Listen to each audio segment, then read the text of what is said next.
Magandang hapon, Pilipinas! Mainit na pinag-uusapan ngayon ng misteryosong pagkawala ng mga residente sa Barangay Domingo. Ayon sa ulat, 3 taon na naman ang nawawala ngayong linggo. Nakapanayam namin ang isang residente na nagangalang Karen tungkol sa mga nangyayari. Sinabi niya na talagang nakakatakot ang balita sa kanilang lugar ngayon. Kaya't pinapalalahanan niya ang kanyang pamilya na magdoble ingat at umuwi na maaga. Ang ganitong pangyayari ay labis na nakakabahala. Kaya't hindi maiwasang mag-alala ang mga taga rito para sa kanilang kaligtasan. Ako, si Julia Reyes, ang inyong tagapag-ulat sa hapong ito.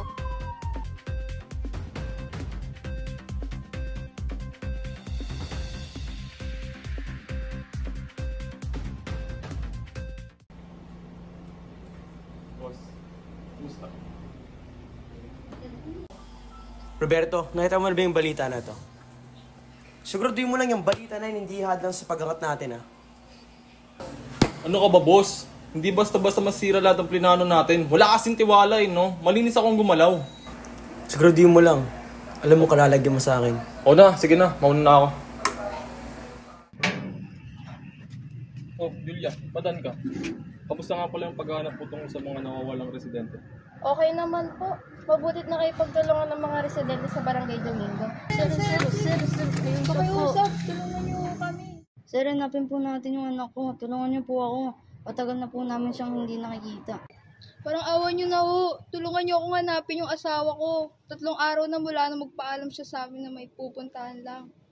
Kuminahan po muna kayo. Sige na, salamat sa pag-asikaso. Ako nang bahala dito. Sige po, mahal na po ako. Ang kapulisan na po ang tutulong sa inyo. Hindi na po kayo. Diyos kong inip. Natin mo na ba yung mga anak mo? Ay, oo, kanina pa. Grabe na talaga dito sa lugar natin no? Dami nang nawawalang tao. Oo nga, kaya nga dito na pinapatrap ng anak ko.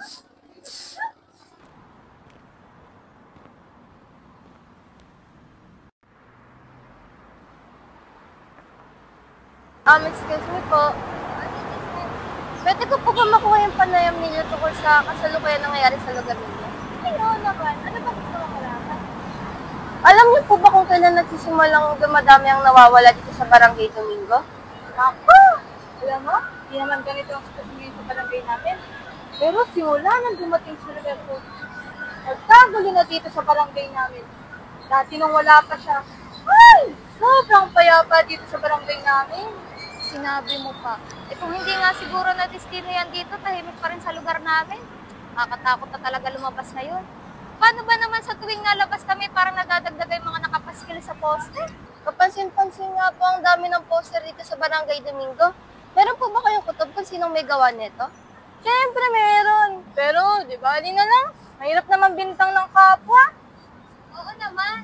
Lalo na't wala naman tayong ebidensya. Kaya manahimik na lang tayo dito. Tama.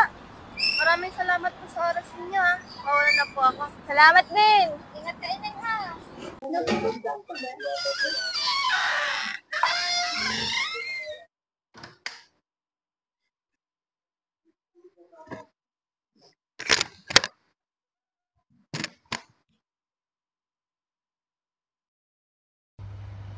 Wait, Ten, naka na pala. Wala kang paramdam dyan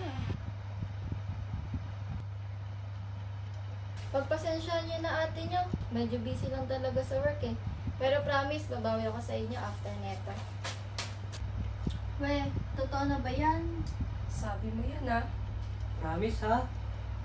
Oo nga, kayo talaga.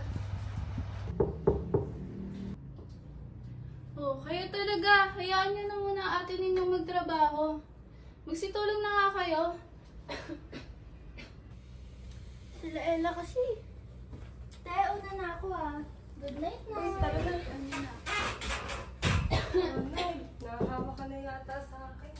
O ito, Julia, kumain ka muna habang nagtatrabaho. Mag-abala ka pa, Nay. Ayos ka lang po ba? Wala lang taon na ako siya. Sige, kumain ka na na. Nay! Nay! Alison! Ella! Si Nanay! Nay!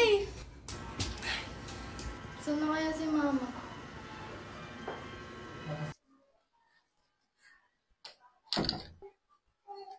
Ikaw ba kamag-anak ni Mrs. Reyes? Opo, Dok. Kamusta na po si nanay? Iha, malubha ang kalagayan ng nanay mo.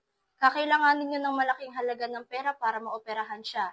Kung hindi man kayanin ngayon, I think 2 weeks will do para makapag-desisyon kayo. Magpakatatag ka ha? Mauna na muna ako. Maaari niyo nang punta ng nanay niyo. Sige, Dok.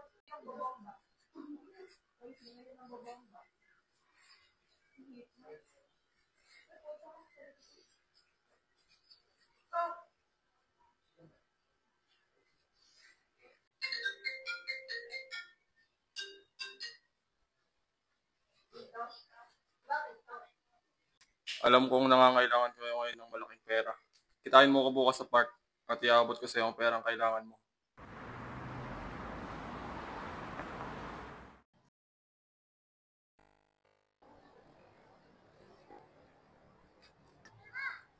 Akala ko ba isa kang matapang at tapat ng newscaster. Pero bakit ngayon? Eto ka, nagpapakababa ka dahil sa pera? Ganyan na ba talaga kababatingin ng mga mahirap sa sarili nila? Oh, kung perang kailangan mo para sa nanay mo.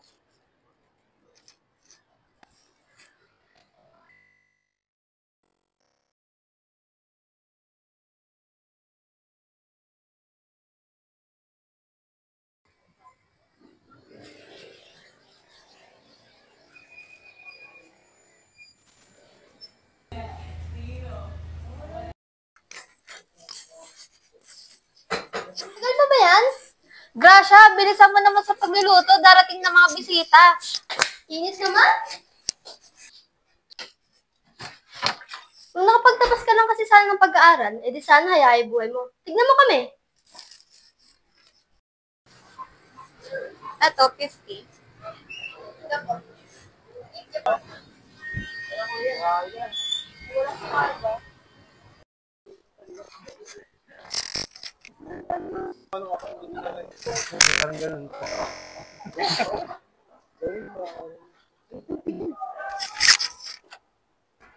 May tao ata. Boss, chill ka lang. Mapusa lang yun. Masyado ang kinakabahan eh. Boss, masyado kayatang nalululong sa kape. Kalma ka lang. Good.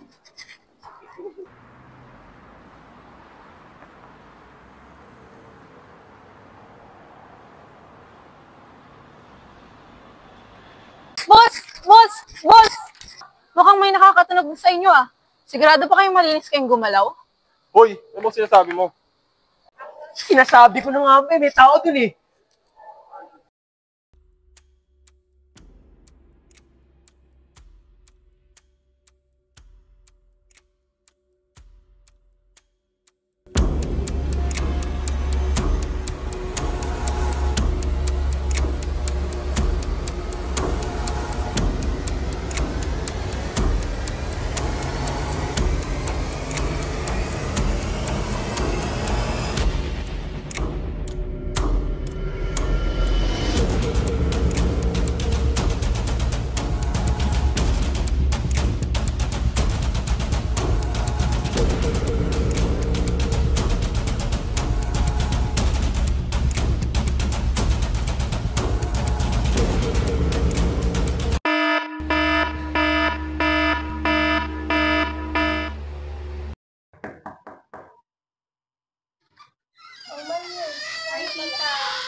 Pasok ka. Sige na lang sa kwarto mo. Antayin mo na lang pag...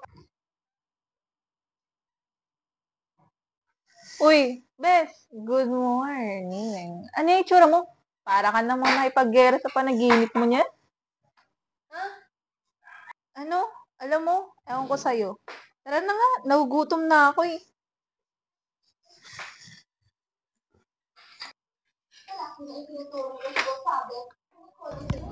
Opo, nakakatakot na talaga mga tao ngayon. Mabuti na lang talaga, Nay. Magaling na po si Tito Roberto. Ay, nagawa ko. Nagawa ko nararapat. Ano ka ba? Alam namin, proud kami sa'yo.